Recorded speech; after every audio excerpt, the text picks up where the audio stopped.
Welcome to Conor's Crew, a podcast about positive people doing positive things. I'm Conor, and this show is all about speaking to people who take action and make the world a better place. Today's episode is with Aaron from Critical Mass Dundee.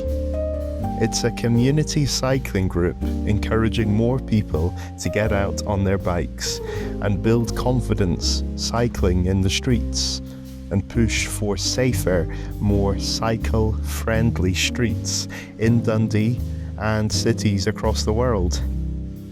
We spoke about what cycling culture in Dundee is really like and why something as simple as riding together can make people feel more connected to their city.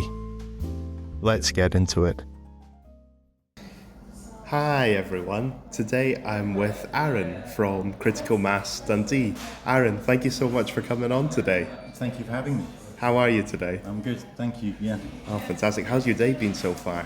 It's been good. I cycled in from Arbroath with a nice tailwind, so it was really nice, yeah. Oh, lovely, lovely.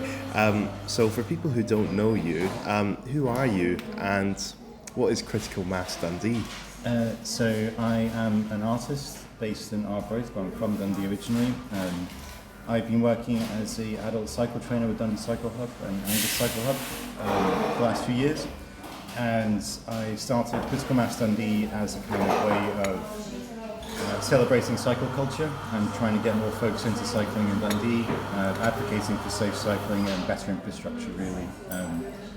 Kind of after my experiences of working with folks who struggled to get into cycling, it was I saw a bit of a gap of a celebratory thing folks can get involved with. That's amazing. How did Critical Mass Dundee start here in Dundee? So I saw Inverness had one, Aberdeen had one, Edinburgh had one, and Dundee didn't have one. I thought, why is that, and why can't we just start one? And so it was as simple as setting up an Instagram account, and it's grew into this quite nicely, as it's meant to grow into something bigger. So that's kind of a bit born out of jealousy, but become really nice. But also, I think kind of born out of a necessity to kind of encourage cycling in the city. That's excellent. Why does Dundee need this? So Dundee is it's a small enough city where you should be able to cycle confidently, quickly across the whole thing. But because of the way it's built and not been updated to accommodate other forms of transport, it's still so car-centric. An example that might be the waterfront in terms of multi-lane traffic to get across the city centre. It's not people-focused. It's just it's tough to get from one end of the city to the other, feeling safe, confident, without having close passes, without having aggressive driving. So Critical Mass is meant to be this thing of showing that you can cycle safely as a group. And if there was infrastructure, what would that feel like? And it feels like cycling in a group. It feels really fun, feels really nice, feels really easy. And I think, I usually look at cities like City of Bergen in Norway as an example. They're surrounded by 7 mountains. That's a really popular city for cycling. It's Norway. They get horrendous weather. There's a Critical Mass that happens in Stockholm, in Finland, in Helsinki. Weather, hills, all the excuses that get thrown up in Dundee they don't mean anything. You look at other places in the world, it's just there's great modern bikes that can go up hills and no bother and stuff like that. So it feels like whenever there's reasons for not doing it, it's no, it's not a very good reason. And so I wanted to kind of do this by showing folks what's possible by bike. Sorry, that's long-winded, but it's kind of there's many reasons of why I think it should. There's all the stats and stuff that show cycling is literally the most efficient form of transport in the city, and it's just that should really be promoted and celebrated as a thing. And Dundee's small enough that would be fantastic as a kind of... Oh, totally. I was in Amsterdam recently, and At first I was surprised at how many bikes I saw and how different it is to somewhere like here, and I was thinking, well, why can't everywhere be like this? This is fantastic, seeing everyone out on their bikes. Wonderful, really wonderful. Yeah, it's quiet. It's so yeah, all the benefits of having a bike-focused or people-focused city would be noise pollution, air pollution, time, economy. There's only benefits a city to have safe infrastructure and to have more bikes on the road, on in spaces. It's only a beneficial thing, and Dundee is behind on other cities. Even Arbroath's got some fantastic infrastructure going through it, which is getting busier and busier. That's the nature of these things. There's lots of noise to begin with, some negative noise, quietens down, people start using it, it gets busier and busier and busier. That's the nature of it. Stirling's just got great new infrastructure connecting the train station to the university and the schools. Glasgow's becoming like Paris when it comes to people on bikes and infrastructure around there, the Avenue projects. Dundee is falling behind, and it's just like the later it gets done, the later people can take part in that kind of culture and turn into an Amsterdam. It's like there's no reason to kind of be like, why can't we celebrate the fact there's a volcano and we can cycle up it?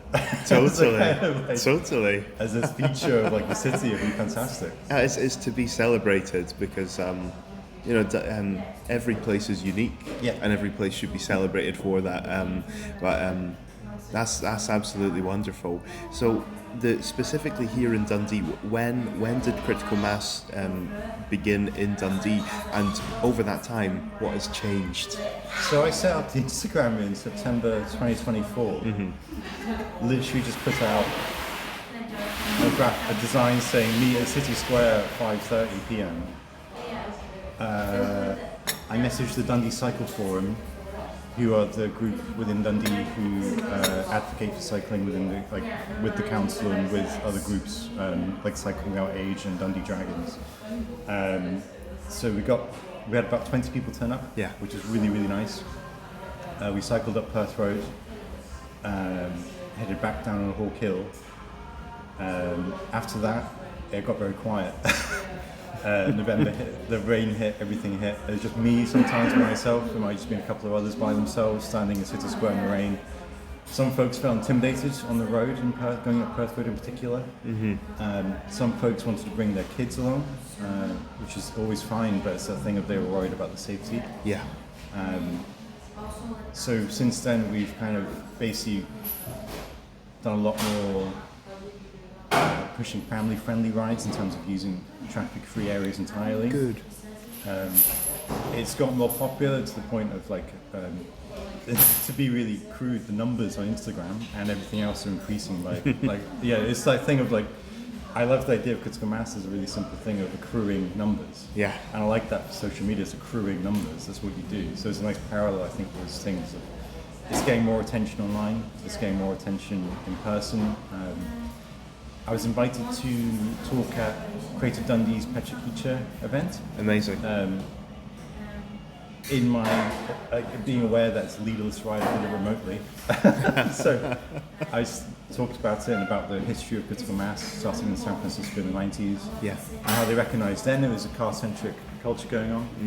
And so this is 30 years after, so what's moved on from there. And the design aspect of it all, there's some lovely, really cool Rhizo prints, Rhizo magazines, quite punk aesthetic with the whole thing, so it's nice to share that aspect with the design crowd. From then, someone recommended I apply for Dundee Changemakers funding. I was successful with that, which is great. So yeah, it's been a really great year and a half of literally people want to see it happen. Really great support from other folks in Dundee, in particular Dundee Changemakers and Creative Dundee. Really wanting to see it change happen and shift happen, and this is it's really great to see it encouraged that way. That's so lovely to hear. It sounds like since it started, it's continued to grow. And it's wonderful to hear that it's getting that attention in person and online. Anyone who sees it can tell a friend about it, and hopefully more and more people come along. And I think the fact that there were 20 people at that first time, that's fantastic. Oh yeah. Having 20 people first time, that's amazing, and it shows that this is something that people are really interested in. And if there's something available like this, then people will go for it. People will go for it. When you're riding together in a group, how does that feel? Well, we make it, try and make it really fun. We picked up, well, thanks to the funding, I managed to get a giant waterproof speaker. Lovely. And a few other small Bluetooth speakers to attach to all the bikes. Oh, great.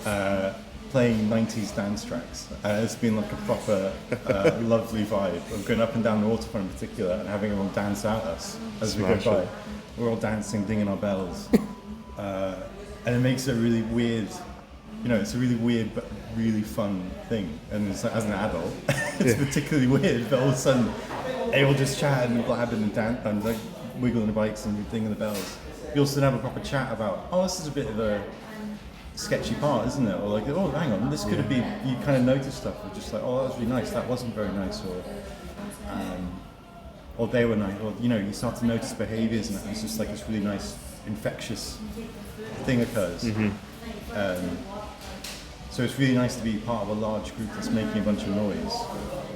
It's really fun, it looks really fun, it is really fun, which I didn't expect to begin with. I kind of thought this vibe might turn a bit. When I spoke to folks, and they're like, "Oh, you block traffic." It's like, no, actually, it's actually just a party. Yes. And it's actually just a really fun time, and shows how much of a fun time you can have. And I think that's the kind of thing of it, of being positive about it, and showing positivity of this kind of bike culture,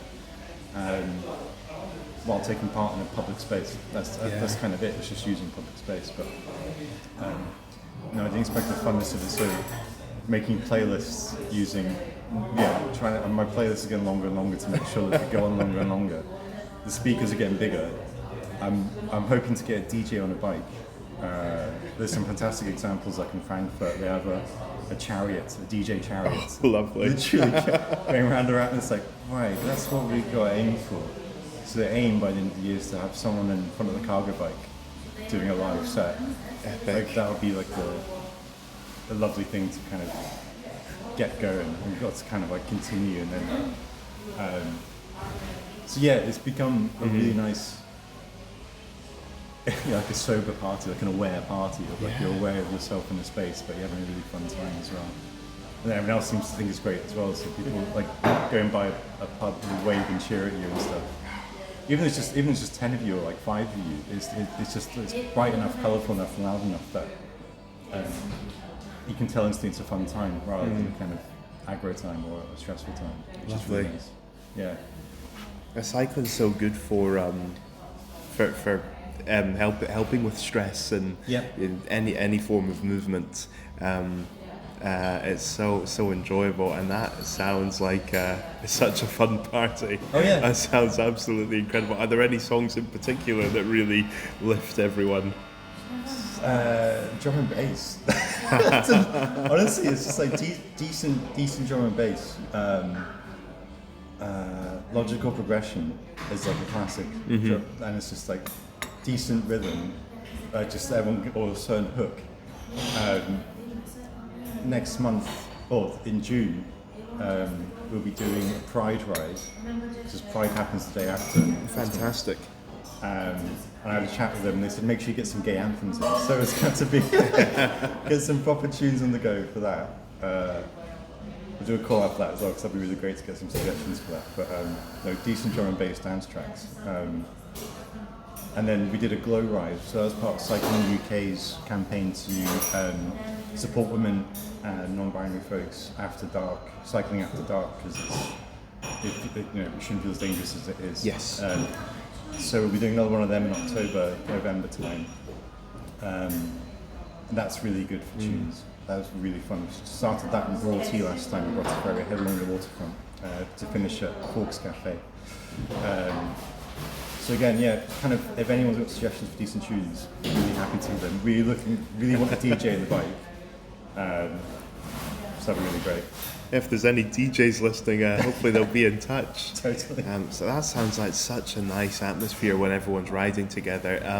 What is the atmosphere like at the very beginning when everyone meets up just before they set off? So it's becoming really nice. There's a bunch of regulars coming out. So it's becoming a proper little chat. And like, oh yeah, how's it going? What's going on?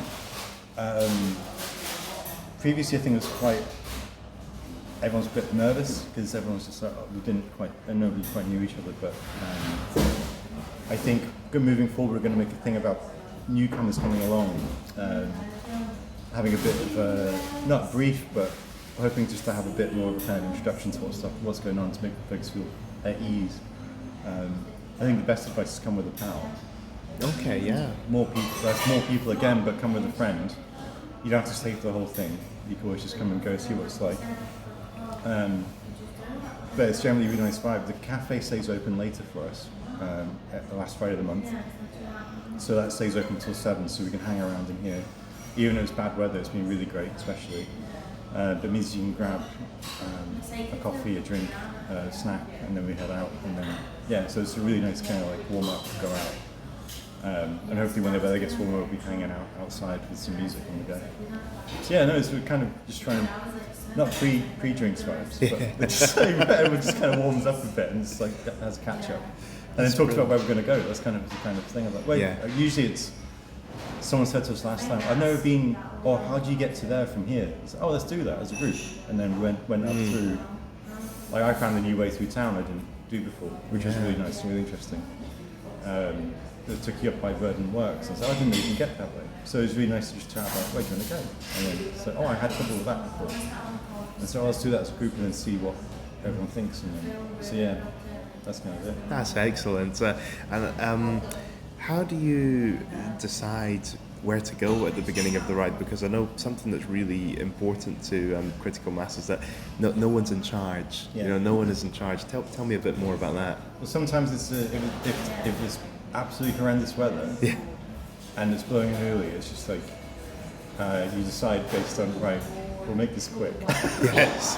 We'll go one way and then get blown back. Especially, or like just figure out, but as long as you get out, so sometimes the weather dictates it, but as long as you get out, that's what's important. Sometimes it's if kids are around and who wants to go where, in terms of like where do they want to go, where does the parents want to go. Folks who go as slow as we can, it's always incredibly slow, it's never a race, it's always as slow as possible, so everyone just checks on each other, it's like, where does everyone want to go? And then sometimes it might change halfway through. Like, where now? It's like, I don't know, it's a big shrug of like, let's go that way, and everyone goes that way. So it does depend on a few things. For the Critical Mass event on June the 13th, we'll be going along the waterfront and back. That's literally just like, as kind of like reintroduction to what Critical Mass is, so Critical Mass for kids basically. And that's just to encourage as many people as possible on the waterfront, which feels safe, everyone knows it's kind of a safe space. The intention would be to do another Critical Mass using the roads as a kind of thing of like, even in a group, it's safe, it's fine, but this is a kind of reintroduction to that. So it's that thing of seeing like, checking what everyone's comfortable with, but usually everyone feels comfortable going anywhere in a group, so it's usually sound, but it can be quite funny if someone shouts, where are we going now? It's just like, don't know, let's see what happens. It's really nice. And makes it really surprising. It can be really nice. Fantastic that everyone is approaching it with an open mind. Yes. And it feels like it's an environment where anyone can share an idea. Yeah. And that can be accepted. Yeah, no one's after Strava points or anything else. No one's like, I want to go get the fastest or biggest hill. I personally really want to do a route up the law as a thing to show that it can be done. It'll be a challenge, but that's part of it. Yes. And that'll be a really nice feature. It's kind of like, so there's some certain, so Critical Mass Bergen, for example, done a really good, their campaigning is amazing. But they've selected a certain route in like historic part of the town, which has no segregated cycle infrastructure, and they're doing laps of it 10 times. And it's like at this point, I was like, actually, that'd be quite interesting to do something down Perth Road as a kind of like a targeted point of, let's make a bit of a point about something. So that can be done.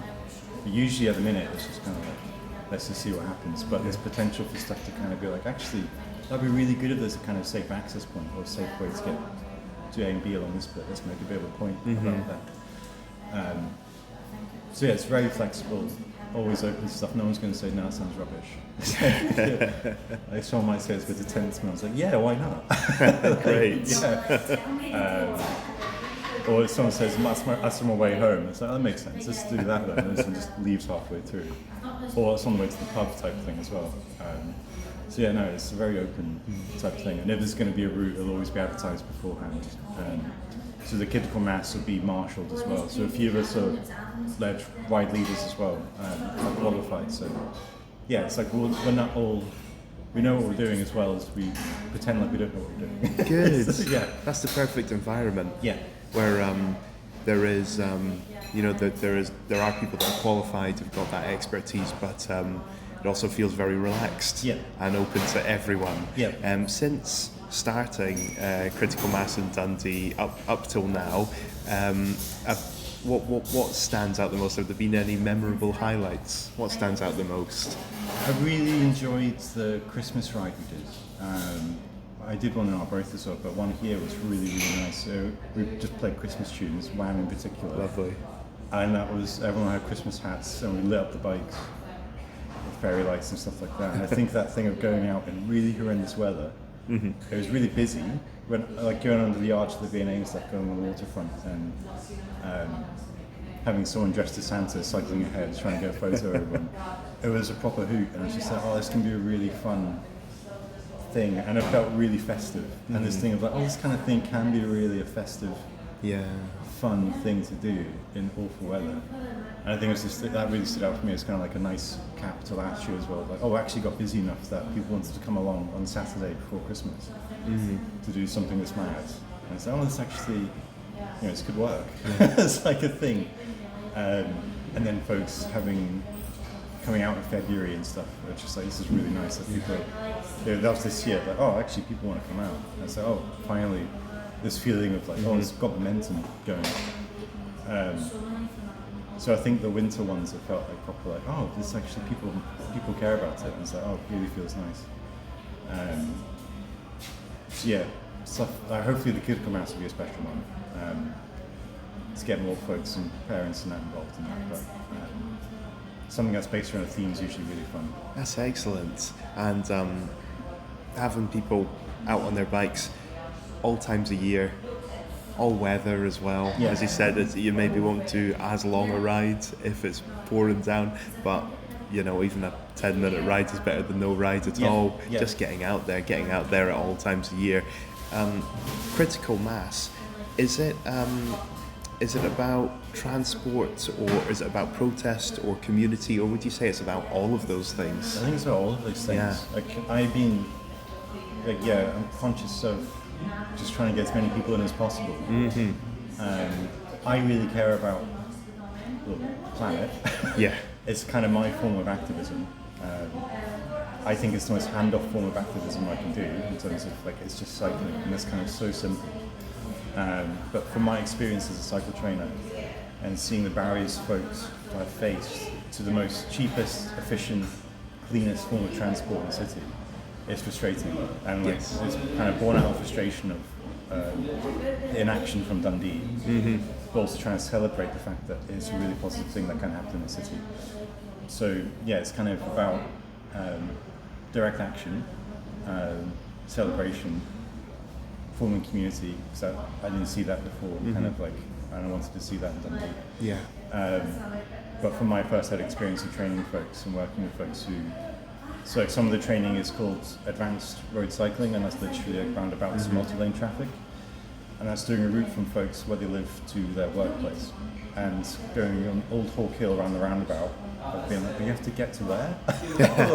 Like up Dens Road and stuff, and it's just like, wow, this is really, or the Kingsway, even just unclear signage and that, it's just like, there's so much that can be done to encourage this kind of movement around the place. Yeah. That'll benefit, health benefit, climate benefit, everything. So yeah, it was kind of born out of this thing of like, oh, this kind of stuff can be solved quite easily, and it needs to be, and it's a reality that cities or councils need to be shown a demand to begin with. And yes. But sometimes city could lead on it. They could lead it rather than that kind of requiring this kind of thing. But I think it's been long enough that Dundee needed this kind of push. I think from us a lot. We've kind of been asking for it for some time, but absolutely. And you mentioned some of the barriers that can exist for someone or groups of people that want to get into cycling. Tell me a bit more about those barriers, and also how do you handle safety and road interactions in Dundee? So one of the barriers is owning a bike, having a bike. That's a huge one. The second-hand market is really good. It's always about buying a cheap bike and then going to a local bike shop, getting it sort of checked out. That's kind of that simple. Buying a decent lock, knowing how to use the lock, this kind of thing. Always ask for advice. Just ask for advice. I know it can be intimidating going to bike shops and quite macho sometimes. Which is why we've been running fix your own bike sessions as well. If you want to come along, use the equipment, and we can help you whatever. But just reach out for advice to anybody. Get in touch with us and get in touch with the Bike Hub. It's a cultural shift that has to happen in terms of like understanding what, and as to why the UK is a problem with bikes in general in terms of road safety. And when the change to the highway code happened in 2022, it's like there was no funding from the government in place to communicate that change, being the hierarchy of road users. So there's pedestrians, bike users, at the top of the pyramid. But it's a big cultural change that has to be reflected in shared road use. So when it comes to safe road use, there's certain things that not everyone's aware of, which is everyone's not aware of, including pedestrians, bike users, drivers, and it's not the fault of anybody. Yes. It can be the fault of designers, it can be the fault of urban designers, it can be the fault of policymakers and funding from government, basically. Systemic problems rather than individual problems. Basically just a better understanding of shared space is kind of a big issue. When it comes to using roads, I always recommend that folks do get in touch with people about, like Dundee Cycle Hub or Ancrum, about cycle training sessions. If anyone's unsure about getting started, just get in touch. You'll get told about the secondary position, primary position, what it means to take a lane, how to observe. One of the things I love, which are like little catchphrases, like eye contact is eye contract. Make eye contact with anybody, road users, and that's the way of communicating stuff. Good. Be confident on the road, like you own that space as much as anyone else. Don't be a dick. Yes. It's kind of like that's important. On a shared space and pedestrian space. A lot of issues are in Dundee in particular. The Riverside's amazing. It's a shared space though. It puts kind of everyone at risk who's using it as well. But it's that thing of being very considerate of everyone. And just keep that in your mind at all times, anywhere you are, in public space, on a bike, off a bike, just generally. And that's why I used to tell people in training, just don't be a numpty with it. Totally. Just be considerate and give way when you have to give way, things like that. But I think it's a big cultural shift that has to happen. I think there's a statistic about the UK is just above Belarus when it comes to e-bike sales. Okay. Out of a list of 40 countries, the UK is like 39th. Oh, really? Yeah. So there's a big issue in terms of folks accessing good quality, like e-bike, pedal assist bikes, not illegal motor vehicle type things. There's a big issue about accessing bikes in Europe because of Brexit. Like that was a big hit to an industry. Absolutely. So it's unfortunately as much an industry-led thing and a cultural-led thing. If folks can access good quality electric cargo bikes, for example, there'll be a much more take-up of it, much more understanding of how to use them in public space, much more understanding of what they can be used for. Yes. But because it's such a bit of a poor state at the minute, it's like, it's big, and it's a cultural thing as well, shifting from sports to utility of like cycling. It's not just for sport. Yeah. It is primarily a utility transport option, and it's the most efficient, cheapest. I think that thing of like how much you spend on fuel versus how much you spend on a bike each month is a big kind of factor of like that's a really simple equation to do. really simple to do. And then when it comes to insurance, well, that's also mega cheap when it comes to, you can insure a bike for £7 a month. So if it gets stolen, you get that one. As long as you lock it right. And it's just like, yeah, it's so much cheaper than a car. That's the thing that the culture needs to be told as well. It's like, it's the cheapest, one of the most efficient ways to get around. Get a decent e-cargo bike or a normal cargo bike. You can carry kids, carry an adult, all your shopping, everything. But culturally, it has to be a wider UK thing. Yeah. What are some common misconceptions people may have around cycling? One thing which really bugs me is tax. Okay, yeah. Which is like misconception around council tax and vehicle emissions tax. And I've trained people who talk to me about the kind of conspiratorial stuff around it. Big misconception is safety. During my cycle training, cycle trainer training, we had a really good, there's like 4 days worth of training, but really good stats, basically like it's more dangerous in the UK to be a pedestrian than it is to be a cyclist.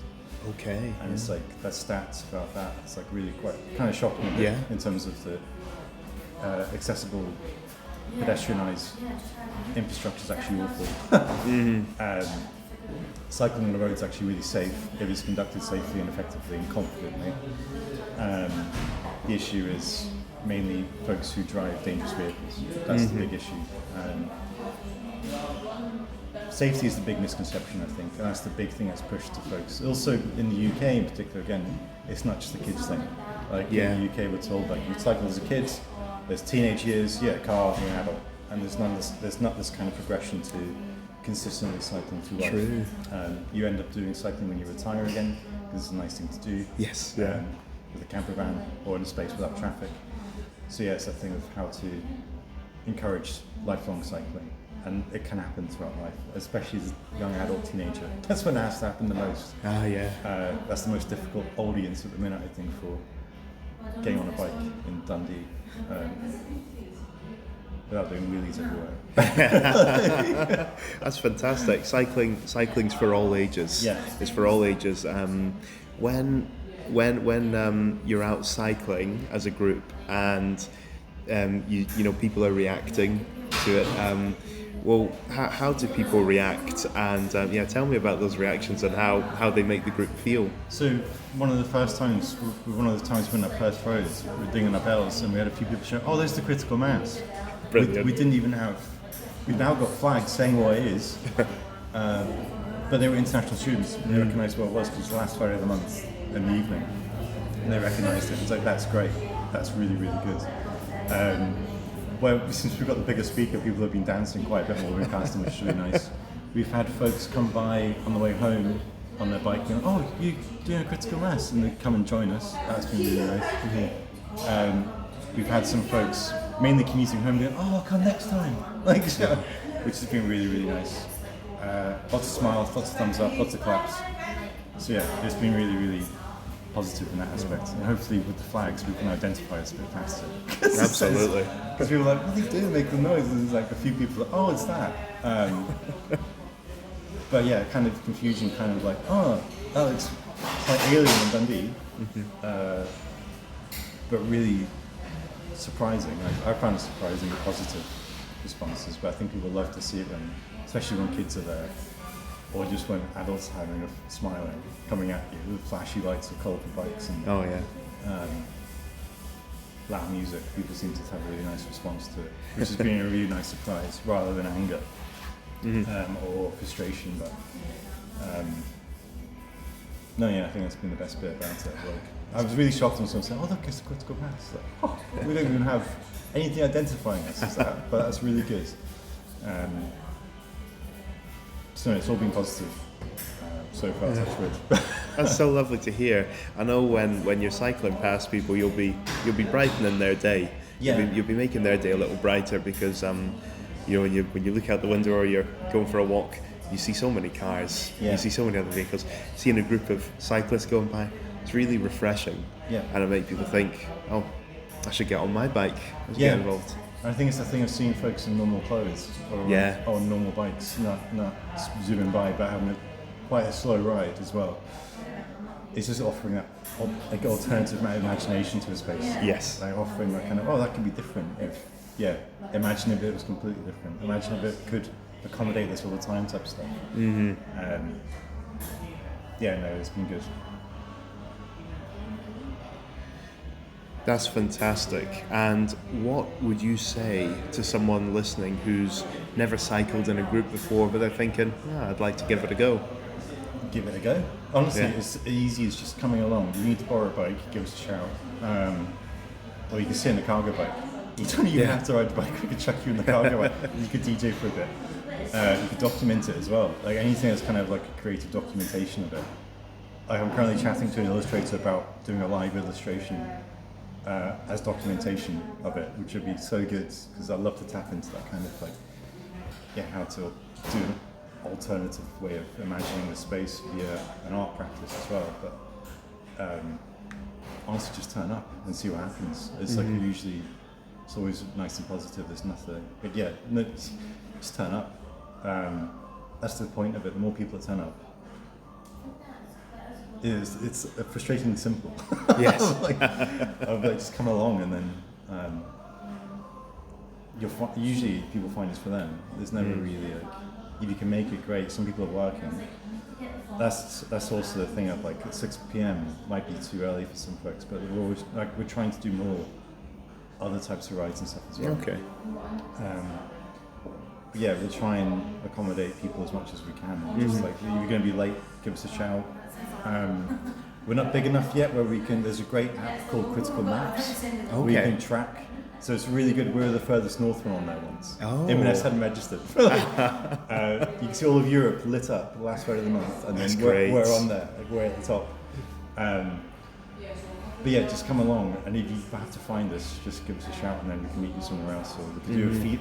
Hopefully, we'll end up doing feeder rides from certain other spots. So if you want to start from somewhere else with a group of us, let us know, and we can meet you, and then go as a group, and then gather. That's kind of the intention. Is eventually we'll be meeting up at different points around the city, meeting at a central point, heading up. Amazing. So hopefully we'll meet Bell Street where we're doing the picture and bike sessions. Yeah. So we're leaving there about 20 past 5, heading down to Forks for 6 o'clock. So we'll try and, riding as a group feels really confident. And as soon as you ride side by side with the folks, you start chatting, you realise, this can be done anywhere. It doesn't have to happen on a traffic-free space. You can just have a chat. Anytime you can stop and chat to folks, and it's really nice. You realise how social it can be, which is really nice. Amazing. And what are your favourite things about Dundee? I personally love Dundee's catchphrase, or Dundee's tagline, changing for the future. I've always loved it. Because I don't know if they do it all the time, but I love this kind of challenge to citizens of Dundee. I like it because I don't think they perceive it as that, but I've taken it on as a kind of challenge. Good. I'm born in Dundee, moved away around the country next to my family. But coming back, I was actually, it'd be really nice to try and make a difference, and I think Dundee seems to encourage that a bit from people. Love access to the water, love access to the waterfront. Love the arts, generator projects, DCA. I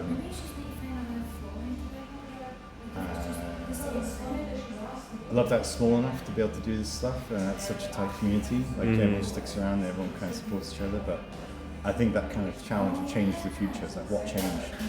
And it's just I do think it's a kind of taunt from the council, or taunt from the city itself. That's a kind of right, okay, what is the future? What does it look like here? And it's always asking that itself, which I find interesting. With the Eden Project development, with the V&A, and it's what does change look like there? What is it? And it's this is our version of the future, of the less traffic, less cars, more clean transport, and more bikes. That's our version of the future in Dundee. I think that's I like that aspect of it. That's a great answer. I think that there's so many brilliant things about Dundee. There's a lot to be proud of in this city. What are your goals for the future within this group? So one really simple thing is the space underneath the Tay Whale. To fill that with people attending Critical Mass. Good.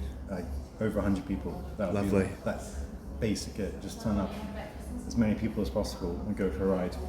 And then the bigger picture, if people see that as a kind of call to act, a call for more infrastructure, that would be the ultimate kind of win.